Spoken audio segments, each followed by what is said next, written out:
Hello friends, மீன் குழம்பு எப்படி செய்யலான்னு பார்ப்போம். ஒரு கடாயில் கொஞ்சமாக எண்ணெய் ஊற்றிட்டு எண்ணெய் சூடானோடனே கொஞ்சம் சீரகம், கொஞ்சம் வெந்தயம், 3 மீடியம் சைஸ் வெங்காயம், 2 மீடியம் சைஸ் தக்காளி, ஒரு 15 பல் பூண்டு வந்து தோலோடு ஆட் பண்ணியிருக்கிறேன்.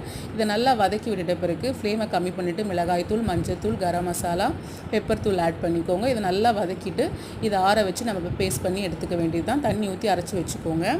இது பாருங்கள், ஆறின பிறகு நான் அரைச்சி வச்சுக்கிட்டேன். இப்போ ஒரு கடாயில் வந்து திருப்பியும் அதே கடாயில் 50 சூடு பண்ணிவிட்டு 50 ml ஆயில் ஊற்றிருக்கேன். கொஞ்சம் ஒரு கொத்து கருவேப்பிலை ஆட் பண்ணிவிட்டு இந்த பேஸ்ட்டை வந்து இதில் ஆட் பண்ணிவிட்டேன். மிக்ஸி ஜாரையும் கழுவி அந்த தண்ணி ஊற்றிட்டேன். 2 பச்சை மிளகாவும் இந்த டைம் ஆட் பண்ணிவிட்டு தேங்காவும் 2 பீஸ் வந்து அரைச்சி ஆட் பண்ணியிருக்கிறேன்.